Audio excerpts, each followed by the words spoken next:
Hello, everyone. My name is Chris Ike again. Today, we are here to talk about some of the bullet points raised by Mr. President Bola Ahmed Tinubu, in his 64th year of Nigeria independence. I'll pick them point by point, some of the issues that he raised.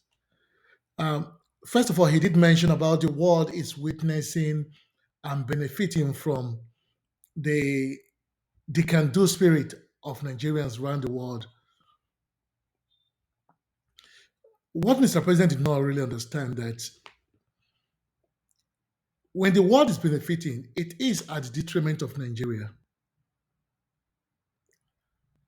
Yeah, all our good heads are leaving Nigeria for greener pasture abroad because of the bad governance.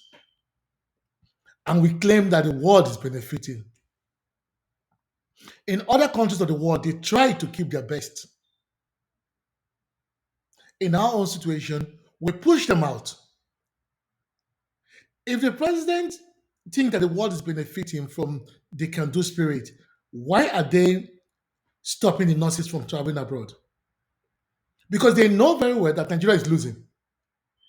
When your best hands are pushed away from the country, they go to other countries and become the best. Yes, the world will benefit, but at the detriment of your own country. It's like a child who is doing good outside. In his house, he's being pushed away. That is the same story. So the world benefiting has nothing to do with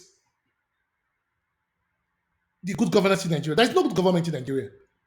The world is benefiting because of the problem Nigeria is having. More people want to leave the country. The only thing keeping them in the country is because they can't give them visa. And we think the world is benefiting. Mr. President, that should not be part of your broadcast because it is a disadvantage to Nigeria. Yes, the money is flowing in, but the development is not taking place.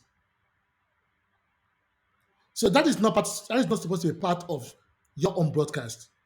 We should find a way to retain our best hands, not pushing them out because of our criminality. Also, Mr. President did mention the issue of the war. Because of the issue of the war, Nigeria is where it is today. No, it is only a lazy man that blames a father for his failure. The war is past gone, long before now. What is holding us back right now is tribalism, corruption, and mismanagement, not the war. And the guys who fought the war were fighting this same thing before the war. So it is not the war that is holding us back. It is not the war that is giving us bad governance. It is we, the people. It is the criminals that were put in power that are giving us bad governance. It is the greediness of the politicians. It's not the war. The war was fought in the late 60s. People have gone past that one.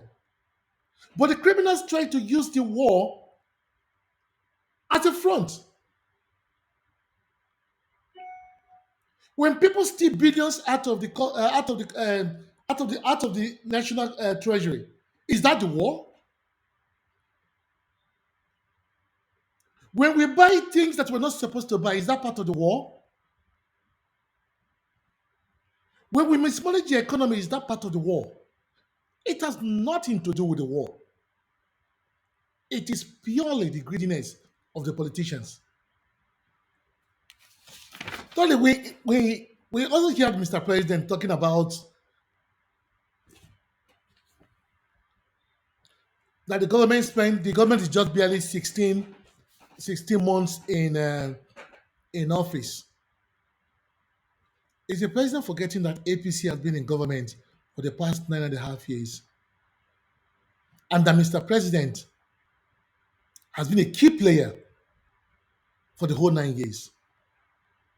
Mr. President even boasted of saying that he personally installed President Buhari. So if he just said telling us that he's just in office for 16 months, that's not true. His men have been in office for the past 9 years. So let him stop that issue of telling us that he's just in going for 16 months. No, it is the same party. It is the same group of people that have been in government. And APC has no solution to the Nigerian problem. Also, we heard about the president talking about the reform, the reform, the reform. Whatever reforms that we're bringing into the Nigerian system that does not start from within, it's not a reform. Like our people will say, charity begins at home. If the reform does not start from the presidency, it's never a reform. Because there's nothing much to reform in the poor citizens. They are already reformed. They're already bearing the brunt of the problem. There is nothing more to take out from them again except their blood. So it's no more reform. The reform has to start from the presidency. Not trying to renovate something that's existing already. Not trying to buy the extra jet. Not budgeting money for the first lady where it's not necessary. Those are the reforms we're talking about. Trying to be more accountable to the money that we spend. That is the reform we're talking about. Trying to be very, very fiscal discipline. That is the reform we should be talking about. Not reform of trying to make the poor man suffer more. And we call that reform. That is no reform. We are barely trying to destroy the remaining part of the common man. Mr. President, we have never seen the reform from your own system. All we're saying is you telling us about reform and forcing the poor man to be patient that the woman is still pregnant. When will the woman deliver? When we're all dead? Things are extremely hard. The politicians are living large. The poor man, the poor citizen are hoping for the reform, but the politicians are not tightening their own bets. Is that the reform that we need? A reform that must succeed must start from within. And we must see it and feel it. Not telling us when you're not applying it, but forcing us to apply it. It's not a reform. Mr. President, please let the reform start from within. Mr. President also mentioned the issue of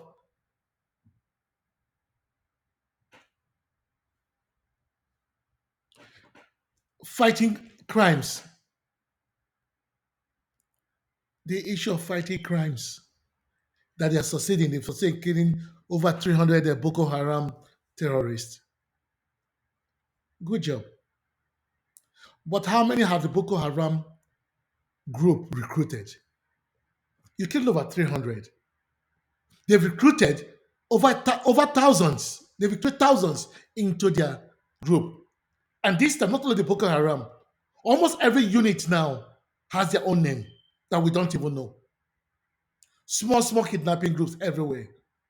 They're not just the Boko Haram. And killing them will not really solve our problem. We need to find a way to stop that recruitment. And how do we find ways to stop the recruitment? By good governance. Because when we are not properly governing the system, the criminal have better grip on the unemployed youths. because they have nothing to lose. So you're killing 300, they're recruiting 2,000. So you're taking less than what they are taking in. We should find a way for a better governance. We should find a way to be accountable. That is the way we can start controlling the social evil. Not by killing them, not by creating more prisons for them. No, you are destroying our youth. Yes, killing the criminals, yes, but they're recruiting thousands every year. So killing them will not help our matters. We have to find way of trying to be more accountable, more visible in our policies, not try and error, which is what we are doing right now. The government must find a way to reshuffle their system, and people must see them doing it right. Otherwise, when you're killing 300, they're recruiting 3,000. You will still be losing. Mr. President, it's almost 2 years. The truth, we are not winning the war against Boko Haram. We are not winning the war against insecurity. We are just barely killing people and they're recruiting more. Okay, we also had Mr. President talk about that he has his government has reinstalled peace to hundreds of communities in the north, but he wasn't specific to what community. The community where Boko Haram still adopt kids every day. Is that where you say there's peace? The middle belt that is that are afraid of going back to their farm. Is that where you say there's peace? Mr. President, your advisors are not telling you the truth. The truth, they are not telling you the truth. There is no peace. There has not been any peace in any part of the country. People are running away from the community. If your advisors are telling you that they've restored peace to hundreds of communities, name them. Name the communities. Every day they are kidnapping the kids. Every day they're kidnapping our family members. So when you say that you've restored peace, we need specific. Where are the peace areas? Is it the IDP camps that we're creating every day? Is that the peace areas? No, Mr. President. Be more specific. Let's know which community you've restored peace on. Go and see what is happening in the West. I'm not talking about the North is a no-go area. Part of the East is a no-go area. And you're telling us that you've restored peace to hundreds of communities.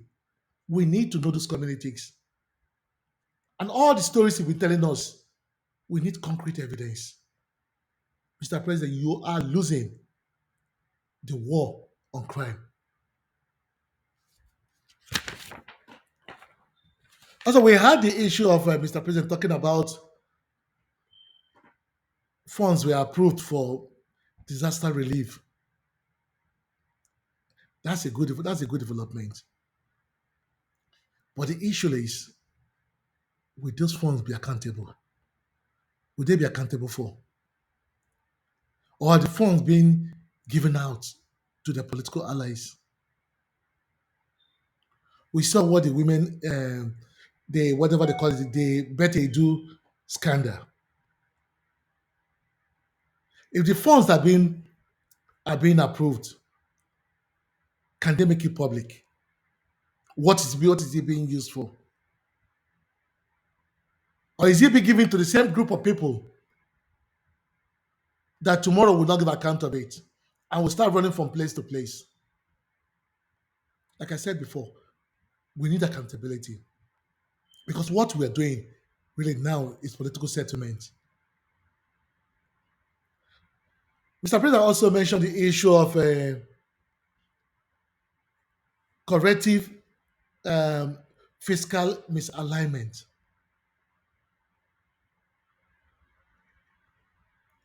Mr. President, any fiscal misalignment you're trying to correct, should start with we start with the presidency. Your expenses should be controlled.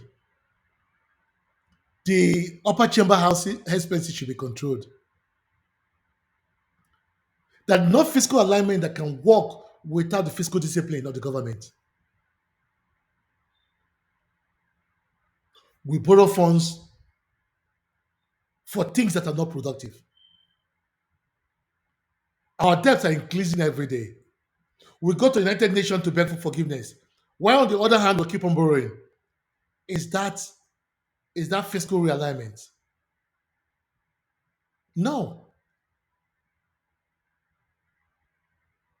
We're borrowing funds to pay our debts. Is that fiscal realignment?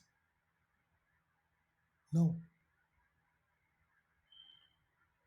We are mortgaging the future of the kids, of our generations. That is not fiscal realignment. We are destroying our own people. So when they tell you, your advisors tell you that they are what they call it, correcting the fiscal misalignment. Be more specific, because I know that the CBN is doing trial and error. I know that the economic advisor is doing trial and error. I know that the petroleum sector, we all understand, we all understand what game is going on there. So where is the fiscal realignment coming from?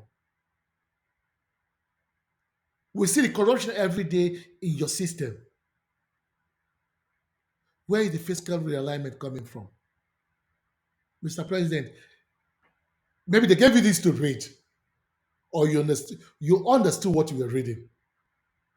Mr. President, I don't want to call names on it, but this is a BS. We are not, you are not really, you are not correcting any misalignment. You are only telling the poor masses to tighten their bets. Why the criminal politicians keep stealing? Mr. President, you also mentioned that its government reform has attracted over 30 billion foreign direct investment (FDI). But what Mr. President failed to tell us is, first of all, what are the breakdown of the FDIs? It is those that are coming solely for contracts. Those that are coming solely for the juicy part that our people are supposed to be holding.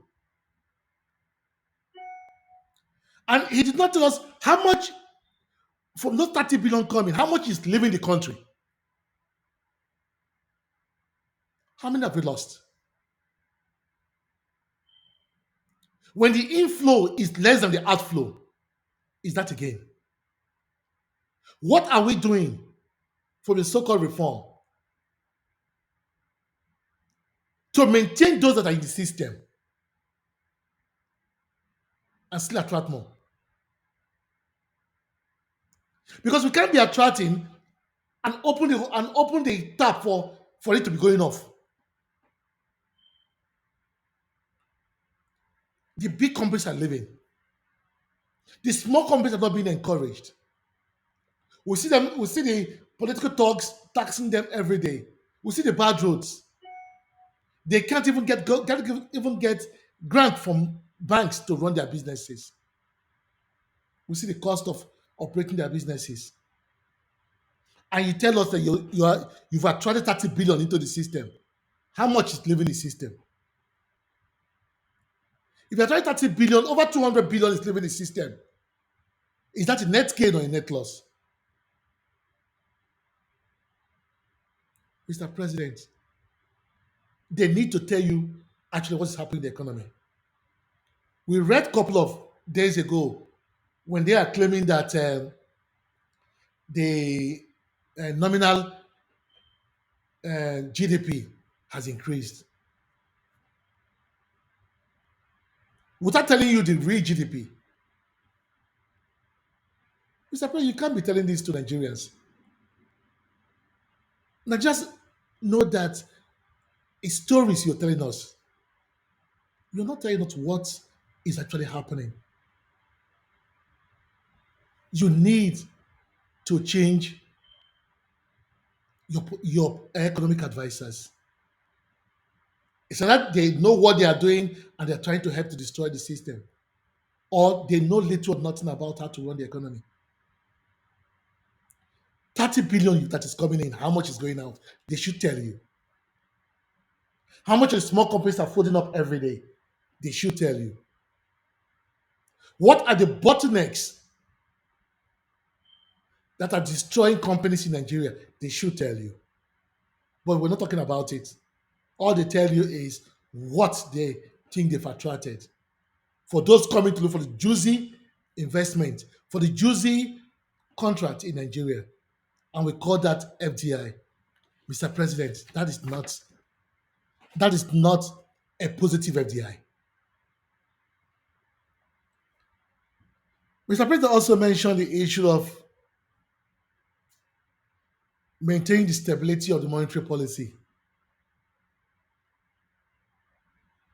Mr. President, we know that is not true. The CBN governor is barely doing trial and error. And that is the reason why he's looking for every source to collect funds. Collecting funds for people who left their accounts, we call it dormant account. Trying by all means to surcharge every poor man transactions. That's trial and error. The CBN governor have no control over what is happening in the country.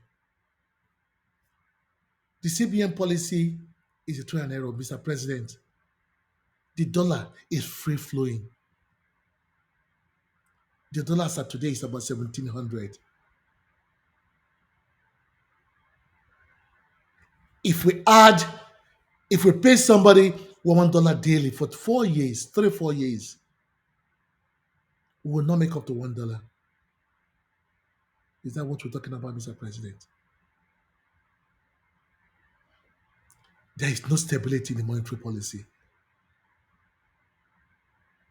Cardoso and his group are not doing nothing. All they're telling you are stories. The real figure on the street. Mr. President, your monetary policy is failing.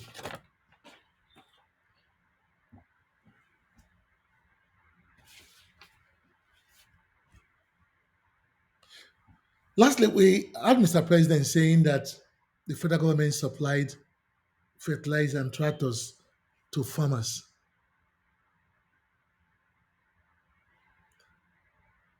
It might be in the north and the west, but we're yet to see any of those fertilizers in the east.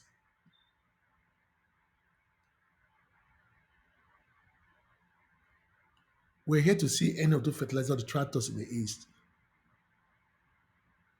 Or Mr. President is using it as a political campaign for those who voted him in. We're here to see any of those fertilizers in the east. Even in the west, we're here to see where the fertilizers are happening. This is what they said about the rice. We are yet to see the rice. Well, Mr. President, if your men tell you that they supply fertilizer and tractors to farmers, tell them to give us concrete evidence. We're here to see fertilizers. Tell them to give you concrete evidence to show that the fertilizers are reaching the farmers, or they are going back to sell the fertilizers. Mr. President, it is not working. Also, on your reform, any reform that you're pursuing without looking at the SMEs is not going to succeed. Like I mentioned in a couple of videos, any reform without properly handling the problem of the small and medium enterprise is going nowhere. Most developed countries in the world today, their backbone are the small businesses.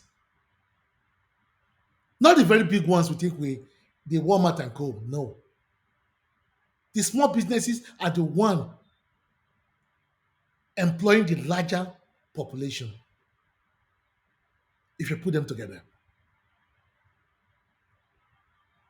Your administration is not doing anything to help the small businesses. Or if I may rightly say, the small business is not your problem because you think it will favor some sector of the economy or you think it will favor some region more. Any policy that we're doing that does not carry along the small and medium enterprise will be a fail, will be a complete failure. Small businesses go to banks to ask for loan, and the banks tell them there's no loan, that they should forget what the government is telling them. Forgetting that these small businesses are those that recruit 5, 10 people in their own in their own sector. But when you get them together, they are majority. And but they can't get loans to run their businesses. Mr. President, like I said before, any reform that you're doing that does not include the small and medium enterprise is bound to fail. It's completely bound to fail. Because you need that small and medium enterprise to hold the foundation of the economy. Otherwise, we're heading nowhere.